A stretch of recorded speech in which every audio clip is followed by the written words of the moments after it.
ಏನಪ್ಪ ಈ ಪರೀಕ್ಷೆ? ಏನೇ ಒಳ್ಳೇದಾದ್ರೂ ಕೆಟ್ಟದಾದ್ರೂ ನನಗೆ ಮುನ್ಸೂಚನೆ ಕೊಡ್ತೀಯ. ಆದ್ರೆ ನನ್ನ ಮಗಳು ಅರ್ಚನನ್ ಬಗ್ಗೆ ಇವತ್ತು ನಾನೊಂದು ಕೆಟ್ಟ ಕನ್ಸ್ಕಂಡೆ.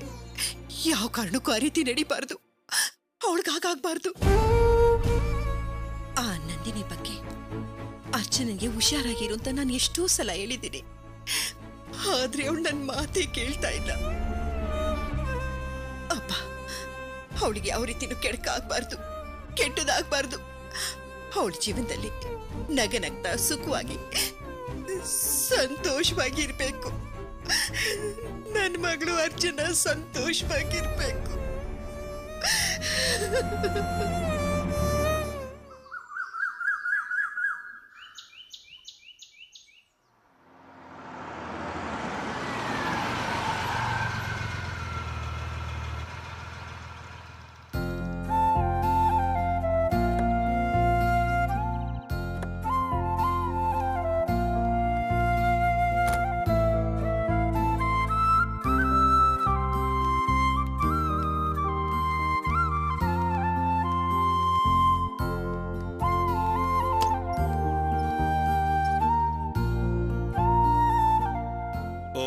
ಬಾಪ ರಮೇಶ, ಗಾಡಿ ತಗೊಂಬಂದಾಯ್ತಾ?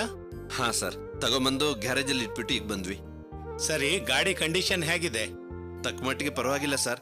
ಸಣ್ಣ ಪುಟ್ಟ ಕೆಲಸಗಳೆಲ್ಲ ಇದೆ. ಎಲ್ಲ ರೆಡಿ ಮಾಡಿ ಮಾರಿದ್ರೆ ಒಳ್ಳೆ ಬೆಲೆಗೆ ಸೇಲ್ ಆಗ್ಬೋದು ಸರ್. ಬರ್ತಾ ತುಂಬಾ ಟ್ರಾಫಿಕ್ ಸರ್, ಅದಕ್ಕೆ ಬರೋ ತಡ ಆಯ್ತು. ಆಮೇಲೆ ಇನ್ನೊಂದು ವಿಷಯ, ನಿಮ್ ಮಗಳು ನನಗಿಂತಲೂ ಚೆನ್ನಾಗಿ ಡ್ರೈವ್ ಮಾಡ್ತಾಳೆ. ಹೌದಾ? ಸಾಕ್ ಸುಮ್ನಿರು ರಮೇಶ, ಸುಮ್ನೆ ಕಿಂಡಲ್ ಮಾಡ್ಬೇಡ.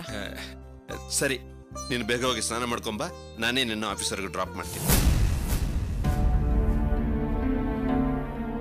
ಹೌದು, ನೀನಿವತ್ತು ಆಫೀಸ್ಗೆ ಹೋಗ್ಲೇಬೇಕಾ?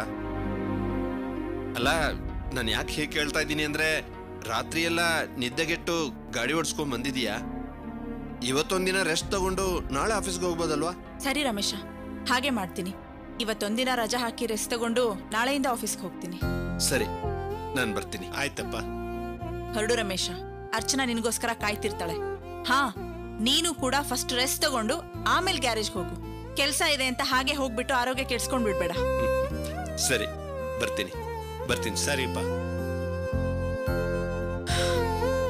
ಅಪ್ಪ, ಸದ್ಯ ನಾನೆಲ್ಲಿ ಆಫೀಸ್ಗೆ ಹೋಗ್ತಿಲ್ಲ ಅನ್ನೋ ವಿಷಯನ ರಮೇಶ್ಗೆ ಹೇಳ್ಬಿಡ್ಬೇಕಾಗಿತ್ತು ಅಂತ ಭಯ ಆಗೋಗಿತ್ತು ಅಪ್ಪ. ರಮೇಶೇ ರಜಾ ಹಾಕಿ ರೆಸ್ಟ್ ತಗೋ ಅಂತ ಹೇಳಿದ್ರಿಂದ ತಪ್ಪಿಸ್ಕೊಂಡೆ.